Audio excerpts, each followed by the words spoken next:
வணக்கம். 105 பாயிண்டோட நிஃப்டி இன்னைக்கு வந்து ப்ரீவியஸ் ஹையை உடைச்சிருக்கு. ஆல் டைம் ஹையில் ப்ரீவியஸ் போன மாதம் 21 இன்னைக்கு வந்து ஒரு ஹை வந்துச்சு 25,176. அந்த லெவலில் 176 179 தெரியல. நான் சொல்கிறது வந்து ஃபியூச்சர்ஸ் ஸ்பாட் கிடையாது. அந்த ஹையை வந்து உடச்சிச்சு. இன்னைக்கு 25,222 க்ளோஸ் ஆகும்போதும் நியர் ஹையில் தான் வந்து க்ளோஸ் ஆச்சு. 25,210 வந்து க்ளோஸ் ஆயிருக்கு. சூப்பர் டூப்பராக இருக்குது. வெட்னஸ்டே இன்னைக்கு ஒரு வால்யூம் கொடுத்துச்சு. டியூஸ்டே இன்னைக்கு வந்து இன்சைட் பாரு எக்ஸ்பைரி வால்யூமே இல்லை.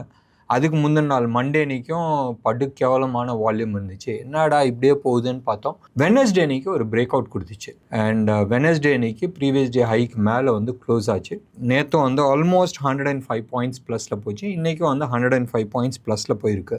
அடுத்த 2-3 நாளில் ப்ராபப்ளி இன்னும் ஒரு 100 பாயிண்ட்ஸ் வந்து தொடர்றதுக்கான எல்லா வாய்ப்பும் இருக்குது.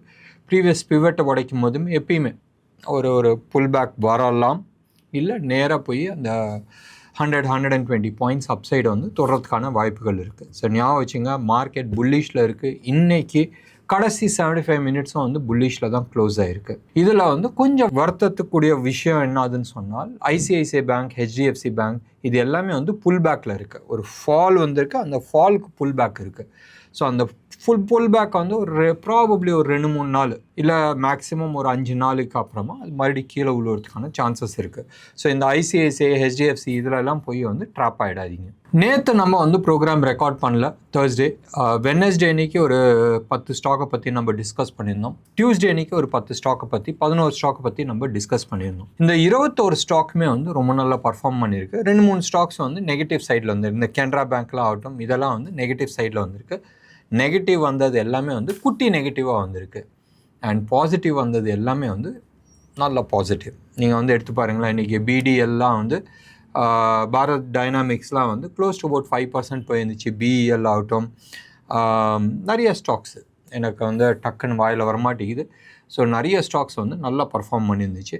ஸோ பாருங்கள், இது எல்லாமே வந்து பிரேக் அவுட் ஸ்டாக் வால்யூமோடு வந்திருக்கு.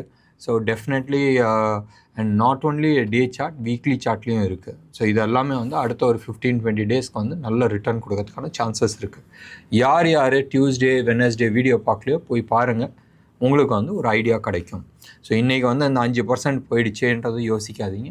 பெரிய மூவ் இருக்கிறதுக்கான வாய்ப்புகள் இருக்குது. மார்க்கெட்டை பொறுத்த வரைக்கும் கொஞ்சம் ஸ்ட்ராங்காக இருக்குது. கொஞ்சம் நவுந்து 25,000 நேற்றுலாம் வந்து க்ளோஸ் ஆகிருந்துச்சு. So market more of range bound இருக்குன்றதை நம்ம பார்த்துக்கிட்டு இருந்தோம்.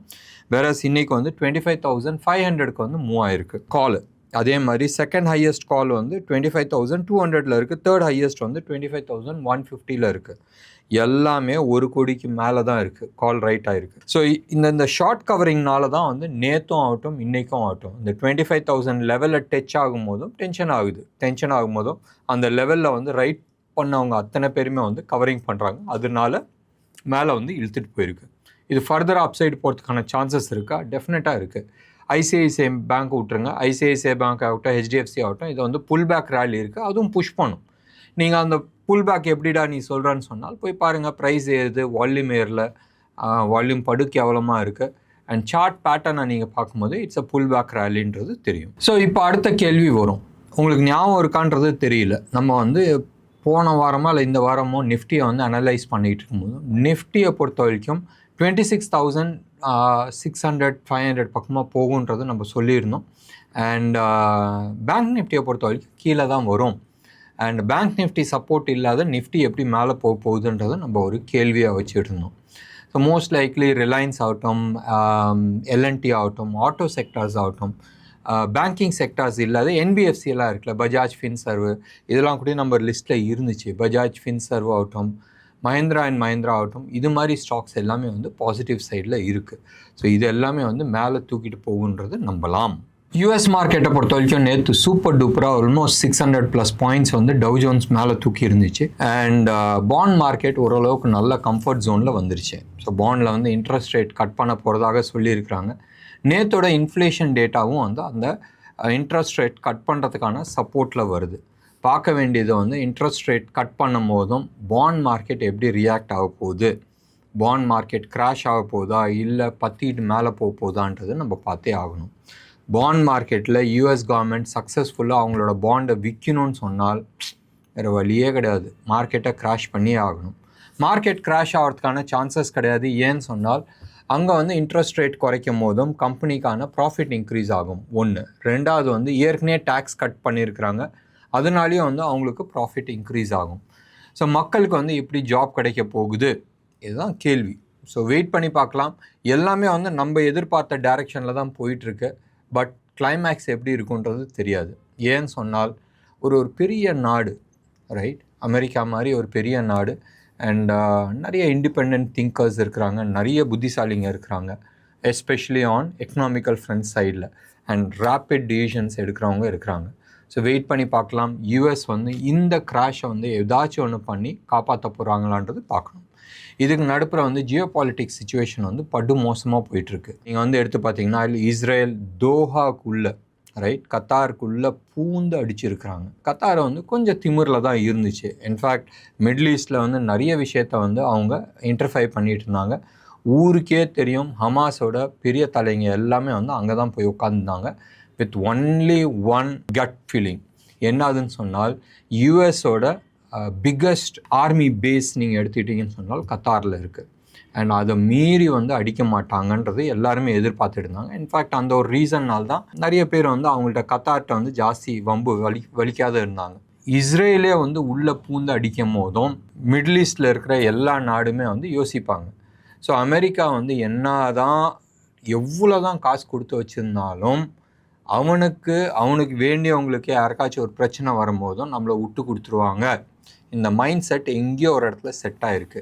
So the entire Middle East, Saudi Arabia ஆகட்டும், யுஏஇ ஆகட்டும், ஈரான், இஸ்ரேல், தோஹானா நம்ம கத்தார், இவங்க எல்லாருமே வந்து ரஷ்யா சைட் சேர்ந்தால் என்ன ஆகுன்றது கொஞ்சம் யோசனை பண்ணி பாருங்களேன்.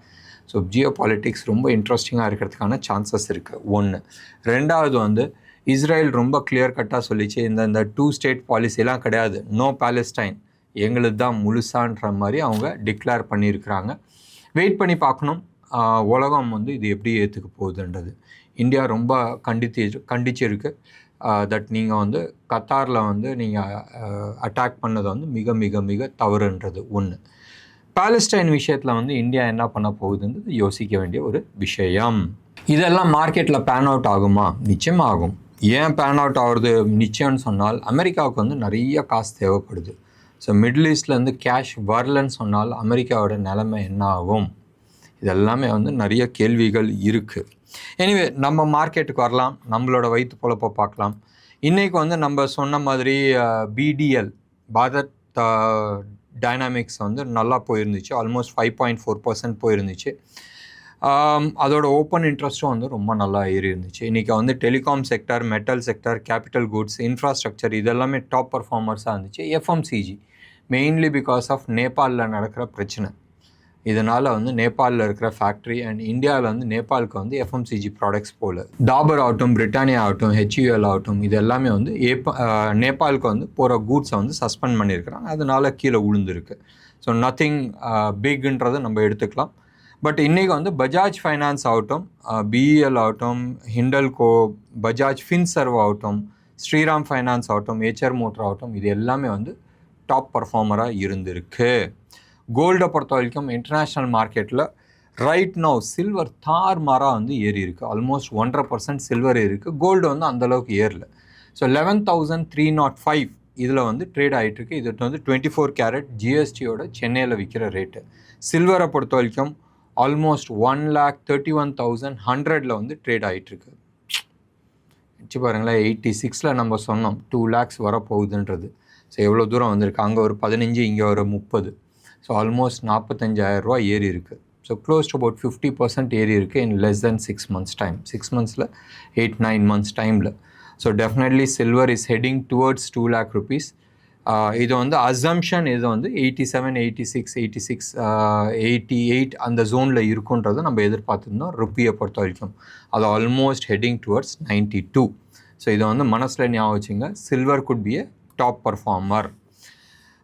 இன்னொன்று சைடில் நம்ம எடுத்துக்கிட்டோம்னா INDIAVIX 2.2% கீழே உளுந்து, ரைட். INDIAVIX வந்து 10.12 இருக்குது. பிலோ 10 ஆகிடுமோன்றதை நம்ம பார்த்துட்ருக்கோம்.